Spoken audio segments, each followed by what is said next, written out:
आप सभी सज्जनों को मेरा नमस्कार हो। एक मेरे पास कुंडली आई है। इसमें इसका मुझे विवरण कर रहा हूँ, तो इसमें मैं आपको दशा के द्वारा बताऊंगा कि दशाओं के द्वारा हम किसी के बारे में विद्या है, पढ़ाई है, शादी है, कैसे निकालते हैं वो मैं आपको बताऊंगा। आज मैं आपको बता रहा हूँ मेन जो हमारा प्रश्न है, शादी कब होगी। तो मेरा सबसे पहला नियम यह है कि किसी की भी कुंडली हो, उसमें ये कुंडली है 8/10/1990 10:22 सवाई माधोपुर राजस्थान। वर्तमान आयु है 35 वर्ष की। तो इसके शादी के बारे में निकालना है।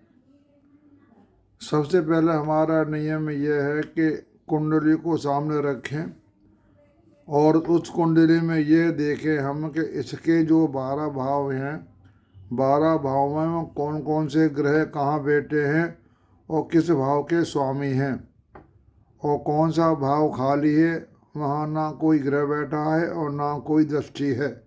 इस कुंडली में 12वां भाव और छठा भाव खाली है। यहाँ ना तो कोई ग्रह बैठा है और ना किसी ग्रह की दृष्टि है।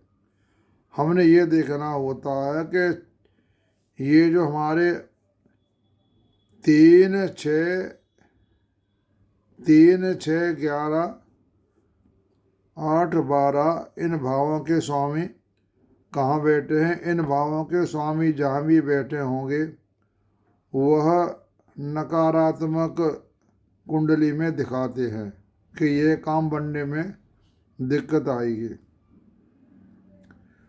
तो अब मैं आपको थोड़े से बारे में बता रहा हूँ। कुंडली हमारे सामने कोई भी हो, यह आप देखें, इसकी लगन वृश्चिक है और चंद्र लगन है वृष।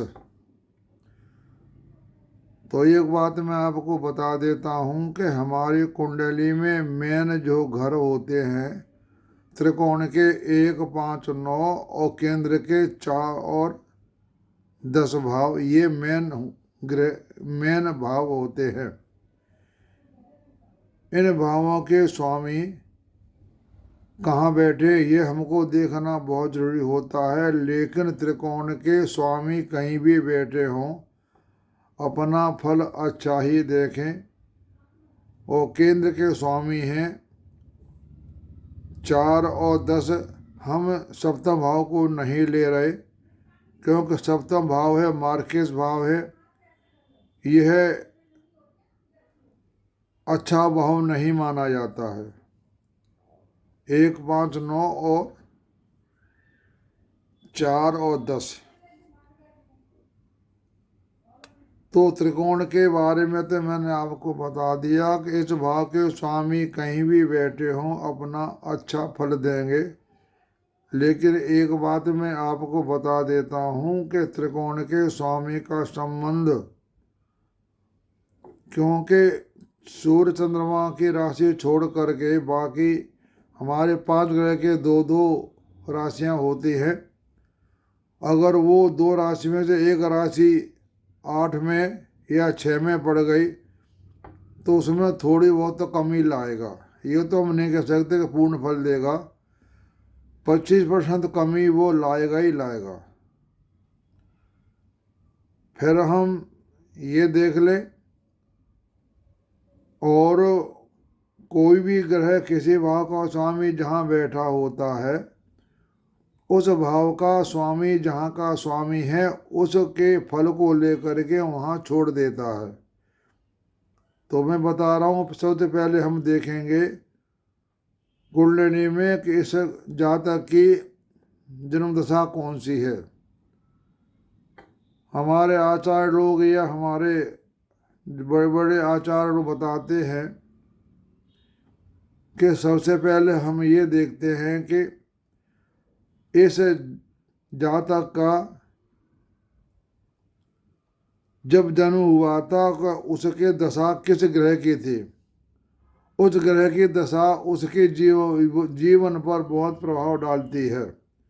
कोई शुभ ग्रह है तो अच्छा फल करेगा, और कोई पापी ग्रह है तो वो फल अच्छा नहीं देगा।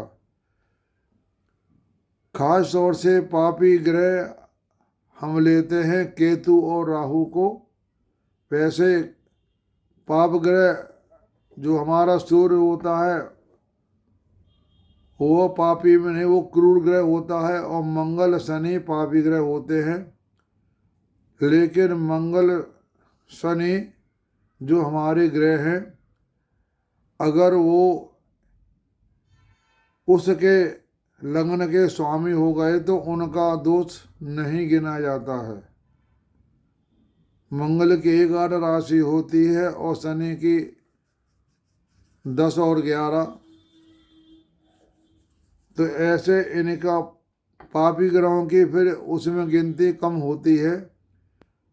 जिस कुंडली में जातक के लिए राहु केतु की जन्म दशा लग गई तो उसका समय अच्छा नहीं जाएगा। मेन बात ये नंबर 1। नंबर 2, हम ये देख लें कि उसकी जो जन्म लगन है उसमें कितनी पावर है, जन्म लगन को कितने भाव देख रहे हैं, तो उससे ये पता पड़ता है कि इसके जन्म लगन जो है वो मजबूत है या कमजोर है। जन्म लगन पर कुंडली का फल बहुत कुछ बताता है। तो इसलिए अगर जातक की जन्म लगन मजबूत नहीं हुई तो उसका ग्रह कितने भी अच्छे हों वह फल देंगे, लेकिन उसको फल बहुत कम मिल पाएगा। आधे से भी कम फल मिलेगा अगर जन्म लगन कमजोर है तो। और जन्म लगन के साथ हमें चंद्र लगन भी देखना चाहिए। उसके बाद हमें देखना चाहिए शुभ ग्रह कौन से हैं, तो होते हैं तो शुभ ग्रह होते 1, 5, 9 के। तो ये तो आपके पता है कि त्रिकोण में के 3 ग्रह तो हमारे शुभ हैं ही हैं, उनमें तो कोई दिक्कत है ही नहीं। और जो हमारे 5 भाव है 3, 6, 8, 11, 12, इनके जो स्वामी होते हैं वो अच्छा फल नहीं देते हैं। तो वो हम नोट कर ले, तो हमने इसमें नोट कर लिया कि जन्म लगन भी इसकी ठीक है, चंद्र लगन भी ठीक है, और शुभ ग्रह है गुरु, चंद्रमा और मंगल। पाप ग्रह है बुध और शनि। क्योंकि यहाँ हम देख रहे हैं छठे भाव के स्वामी हैं मंगल, इसको हमने पाप में नहीं लिया कि वो लगने से है। शुक्र मंगल को इस तरह से हम पाप नहीं लेंगे। जैसे हमारी ये है चंद्र लगन है, तो इसमें पहले भाव में ये है और छठे भाव में 7 है, तो इस शुक्र को भी दोष नहीं लगेगा। ऐसे शुक्र मंगल को दोष नहीं माना जाता है। तो हमने यहाँ लिख लिए है पापी ग्रह में बुध और शनि है, क्योंकि इसमें जो शनि ग्रह है वो दूसरे भाव में बैठ गए, यह भी मारक भाव है, सप्तम भी मारक भाव है। फिर तीसरे भाव के स्वामी हैं, तो हमें शनि को लिख लिया पापी ग्रह।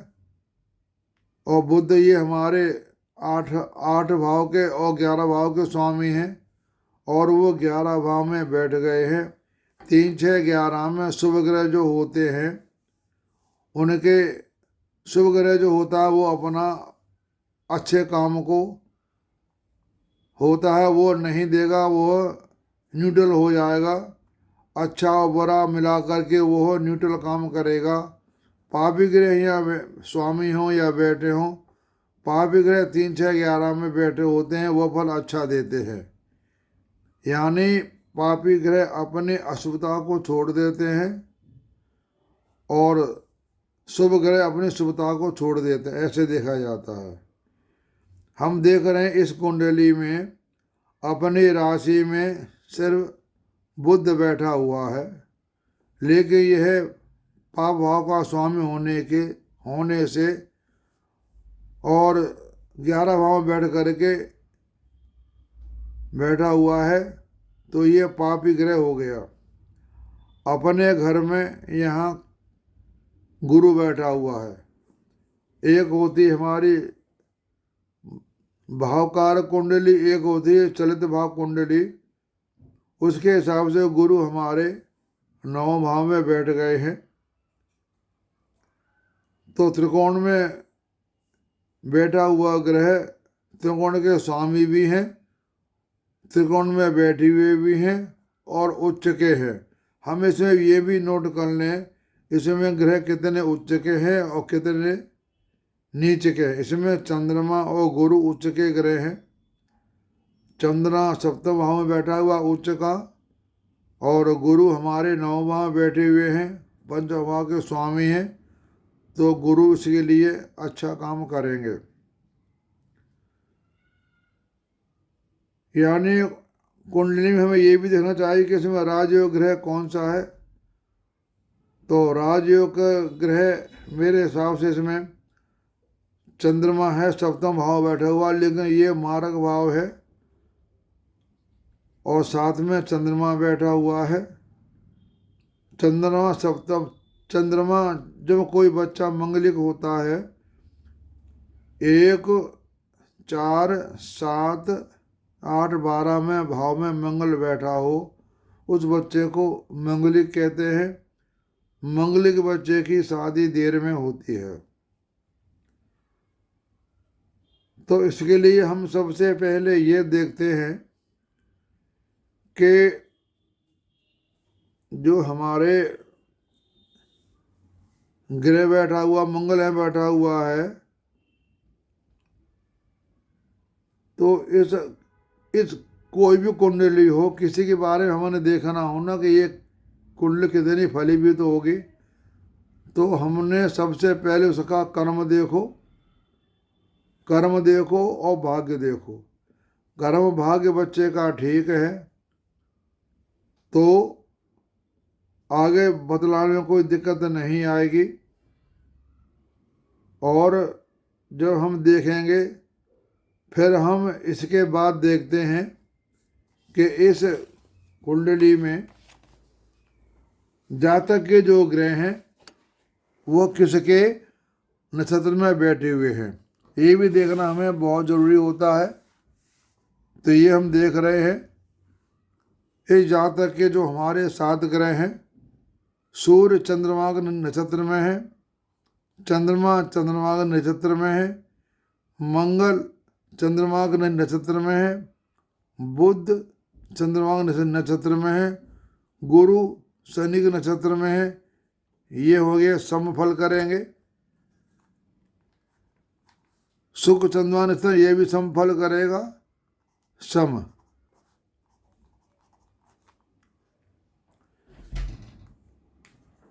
क्योंकि जब हम ये ग्रह देखते हैं तो चंद्रमा हमारा शुभ ग्रह है और ये चंद्रमा फल अच्छा ही करेगा।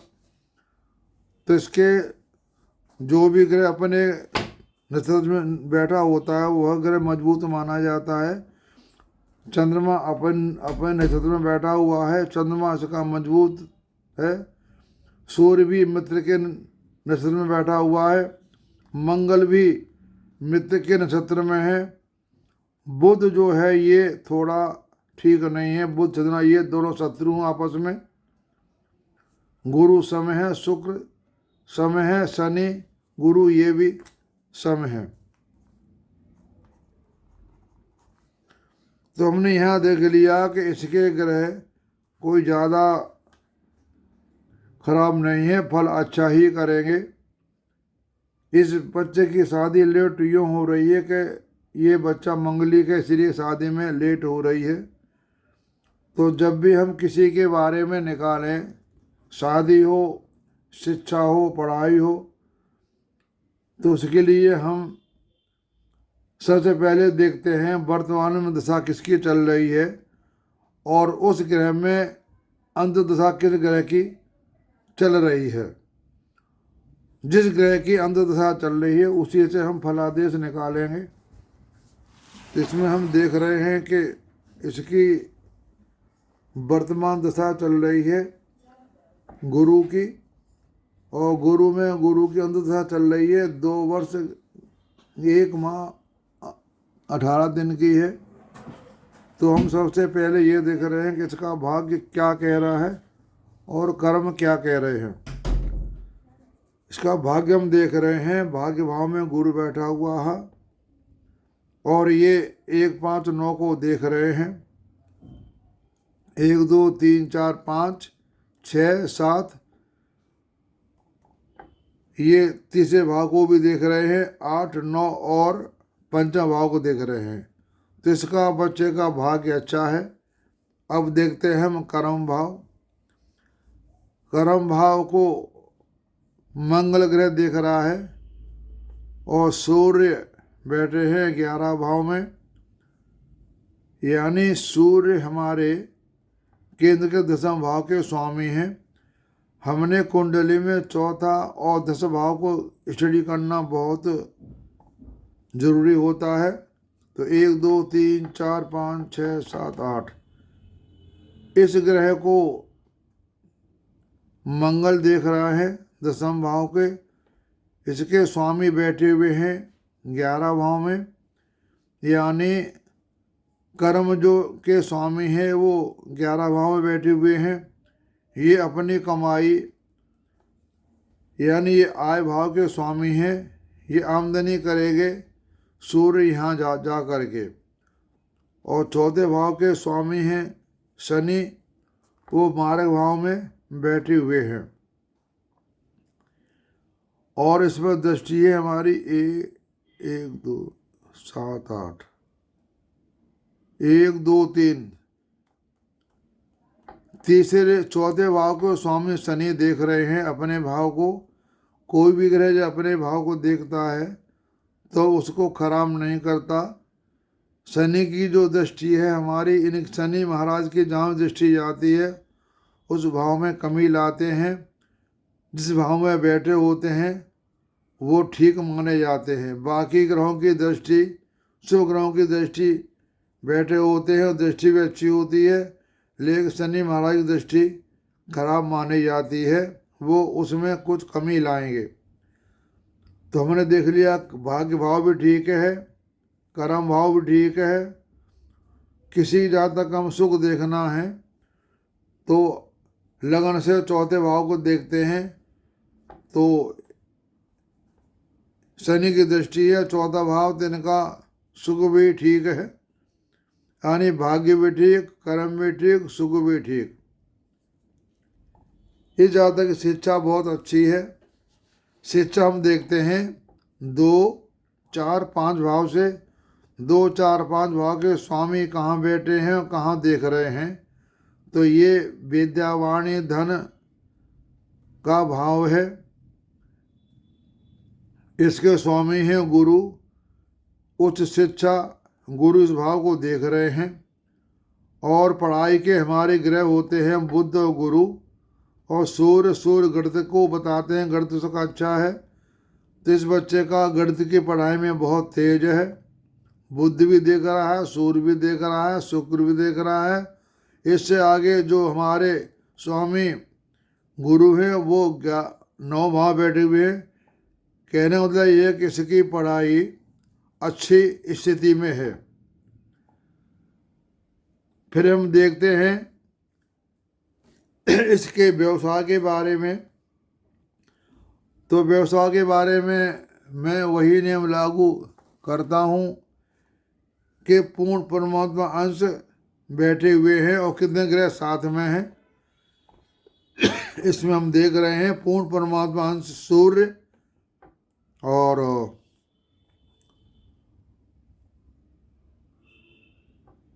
सूर्य पूर्ण परमात्मा अंश हैं। और इधर बैठे हुए सूर्य और मंगल। सूर्य मंगल चंद्र इसके 3 पूर्ण परम अंश इस चार्ट में बैठे हुए हैं, यानी 7 भाव से लेकर के 12 ग्रह और 1 भाव से लेकर के 6 भाव गिनती कर रहा हूँ। तो ये यहाँ पर 1 2 3 4 5 6, इन 6 भावों में पूर्ण परमात्मा अंश सूर्य चंद्रमा मंगल बैठे हुए हैं। यह जातक अपना काम करेगा या ऐसे कोई नौकरी करेगा तो स्वतंत्र नौकरी करेगा, यानी किसी ऑफिस का हेड हो गया या ऊंचे पद पर नौकरी हो गई तो ये इसकी नौकरी ऊंचे पद पर होगी। स्वतंत्र जिसे कहते स्वतंत्र नौकरी, ये बॉस होगा, ये जो कहेगा वही काम होगा। ऊंचे पद की नौकरी या अपना व्यवसाय। अब देखते हैं पति के बारे में। पति हम देखते हैं सप्तम भाव से और पत्नी भी देखते हैं सप्तम भाव से। सप्तम भाव का स्वामी है शुक्र और लग्न भाव का स्वामी है मंगल। हम कुंडली में ये देखते हैं कि ये दोनों ग्रह इस कुंडली में 6-8 में तो नहीं है, यानी त्रिकोण में या कहाँ बैठे हुए हम देखते हैं तो इसके मंगल बैठे हुए यहाँ पर, मंगल बैठे यहाँ पर सप्तम भाव में और चंद्रमा बैठे हमारे सप्तम, दोनों सप्तम भाव में बैठे हुए हैं। शुक्र और मंगल, हमने शुक्र और मंगल देखना है। शुक्र कहाँ बैठा है, मंगल कहाँ बैठा है। शुक्र बैठा हुआ 9वें भाव में, मंगल बैठा हुआ है सप्तम भाव में। तो 1 2 3 4 5, यानी ये 9-5 परिधि में बैठे हुए हैं। 6-8 में होते हैं, उनमें नहीं बनती है, यानी ये इनका जो पति मिलेगा उनका स्वभाव भी ठीक होगा। पति का स्वभाव हम यहाँ से देखते हैं अष्टम भाव से। इसको लग्न बना लिया 1 2 3 4 5। शुक्र बैठे हैं पंचम भाव, ये लग्न बना कर देखते हैं। इनका पति का स्वभाव भी ठीक होगा, समझदार होंगे। लेकिन जो ये जातक लड़की है इसका स्वभाव गर्म होगा, क्योंकि वृश्चिक लगन है और मंगल दिख ही रहे हैं, तो इसका जो स्वभाव होगा वो थोड़ा गर्म होगा। ले चंद्रमा बैठे हैं तो इतना गर्म नहीं होगा, चंद्रमा शीतलता देता रहेगा। यानी कहते का मतलब ये है कि इनका लड़की का स्वभाव कुछ गर्म टाइप का होगा। और जो शुक्र हैं उनमें भी देखा जाए तो मंगल बैठा हुआ है साथ में, तो मंगल का असर होगा ही होगा।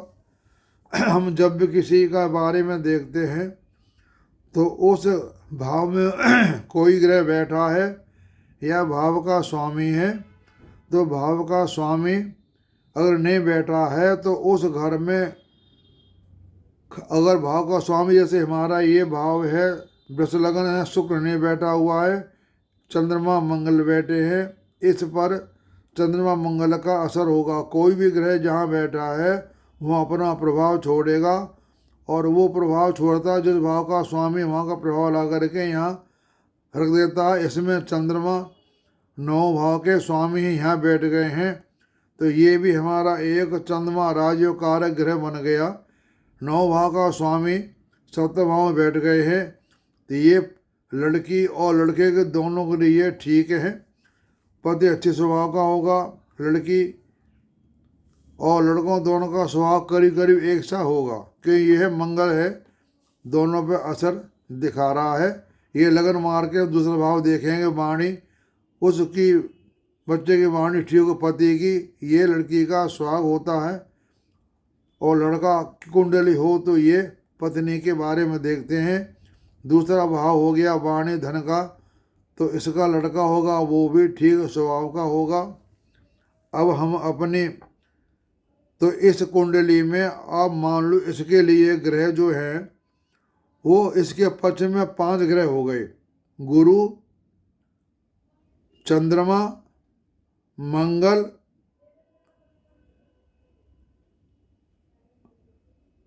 और गुरु, और 1 2 3 और चंद्रमा 4, 4 ग्रह इसके पक्ष में हो रहे हैं। 7 में से 4 ग्रह पक्ष में होना भी बहुत अच्छी बात बताता है। अब हम देखते किसी के बारे में हमने देखना है तो वर्तमान दशा जो चल रही है उसको देखते हैं। तो हम अपने यहाँ पर आते हैं दशा में। ये रे दशा का चार्ट। इसकी दशा चल रही है गुरु की 26/4/24 से लेकर के 26/4/2024 तक गुरु की महादशा चल रही है। किसी के ग्रह के बारे में, दशा के बारे में फल हमें जानना है तो हमने ये देखना होता है कि कुंडली में वो पाप ग्रह तो नहीं है। पाप ग्रह हो तो वो फल अच्छा नहीं देगा। सबसे पहले हमने दशा, जिस ग्रह की दशा लगी है उस ग्रह के बारे में देखना, उस ग्रह की स्थिति क्या है। गुरु 9 भाव में बैठे हुए हैं, 5 भाव के स्वामी हैं, गुरु उच्च के हैं। तो इसके शादी के बारे में हम देख रहे हैं। तो इसकी शादी नहीं हो तो हुई तो शादी के बारे में 3 ही ग्रह प्रमुख होते हैं, 5 7 और 9। इन ग्रह के स्वामी या इस भाव में बैठे हुए ग्रहों की जब दशा आएगी तभी लड़का हो या लड़की उसकी शादी होगी। यहाँ पर रोल आ गया हमारा गुरु का और शुक्र का और चंद्रमा का और मंगल का, क्योंकि शुक्र यहाँ के स्वामी, गुरु यहाँ के स्वामी, चंद्रमा यहाँ के स्वामी, मंगल बैठे हुए हैं। यानी 4 ग्रह इसके शादी में शादी निकालेंगे। अब इन 4 ग्रहों में जिसकी दशा चल रही हो महादशा, उसके अंदर दशा को लेंगे। तो इस टाइम इस जातक की महादशा चल रही है गुरु की, और गुरु की अंदर दशा चल रही है 2 साल 1 महीना 18 दिन। तो 2 साल 1 माह 18 दिन जो दशा चल रही है, हम इसी में देखेंगे इस जातक की शादी कब होगी। तो हम क्या करते हैं, किसी की अंत दशा को लेते हैं और हम कुंडली बना लेते हैं। ये यहाँ पर ऐसे, ये गुरु की एक हमने कुंडली बना ली और हमने उस ग्रह के अंत दशा को 12 भाग में बांट देते हैं, 12 भाग में। तो ये एक भाव में 2 माह 4 दिन बीतते हैं कुंडली के। तो हम यहाँ पर आते हैं, एक भाव में 2 माह 4 दिन निकालेंगे। तो गुरु की दशा चालू हुई थी, अंत दशा हुई थी 26/4/24 लेकर के 15/7/26 तक। यानी इसमें शादी का जो हम निकालेंगे वो गुरु से गुरु की अंत दशा में निकालेंगे। तो यहाँ से जब हम गुरु को चलाते हैं तो इनका ये हमारा 5 7 9 ये शादी के हैं। जब इनका समय 5 में आ जाए या 7 में आ जाए या 9 में आ जाए तभी इनकी शादी होना बताते हैं। ये हमारे को बताया गया है। तो सप्तम भाव में इनको इस टाइम 1 वर्ष 28 दिन का इनका समय यहाँ पर आ रहा है। यानी 2 वर्ष 1 माह 18 दिन का समय इस टाइम इनका यहाँ आ रहा है। और इनका जो समय आ रहा है शादी का 26/4/24 से लेकर 15/7/26 तक का शादी का योग बन रहा है। एक बात आप ध्यान में रखना, जिसकी कुंडली है आप सुन रहे हो मेरी बात को, तो किसी भी जातक की शादी करनी हो, लड़का हो लड़की हो, उसके अंतर्गत अंतदशा प्रत्यंतदशा में सूर्य मंगल केतु का रोल नहीं आना चाहिए। इसी कुंडली में केतु की दशा अंतदशा आएगी, प्रत्यंतदशा आएगी अप्रैल 25 लेकर के जून 25 तक। इसमें शादी भूल के ना करें। और सूर्य की आएगी अक्टूबर 25 लेकर के 9 पर, इसमें शादी ना करें। यानी इनका जो शादी का समय निकलता है दिसंबर 25 से लेकर के फरवरी 26 तक। यानी ये 3 महीने के शादी का है। इस टाइम में इनकी शादी होना दशा के अनुसार बतलाती है, क्योंकि हम किसी भी बारे में देखते हों तो ग्रहों को हम देखते हैं, जो दशाएं आती हैं दशा दिशा को बदल देती है, अच्छा या बुरा। तो इसका शादी का योग बन रहा है अप्रैल 25 से लेकर के जून 25 तक। इनमें चंद्रमा, हाँ इनमें ये भी है, यानी अप्रैल 25 से लेकर के फिर दशा आएगी चंद्रमा की दिसंबर 25 लेकर के फरवरी 26 तक। इनका शादी का जो टाइम है, यानी मतलब कहने का ये 25 के एंड में और 26 में फरवरी तक इनकी शादी होना बताया गया है। ये लिखा है यहाँ पर, दिसंबर 25 लेकर फरवरी 26 तक इनका शादी बताई गई है। आप चिंता ना करें, इनकी शादी हो जाएगी, ऐसी कोई बात नहीं है। किसी की शादी जल्दी हो जाती है, किसी की शादी देर में होती है। तो मैंने इनकी शादी के बारे में बता दिया, आप ऐसी चिंता ना करें, जो मुझे आता था मैंने बता दिया। इनकी शादी 25 दिसंबर से फरवरी 26 तक होना निश्चित है। इनकी शादी हो जाएगी और लड़का भी ठीक मिलेगा और इनका जीवन भी अच्छा चलेगा, क्यों कुंडली में ऐसी कोई खास कमी नहीं है। इस कुंडली में इनके साथ 4 ग्रहों का अच्छा सहयोग मिल रहा है।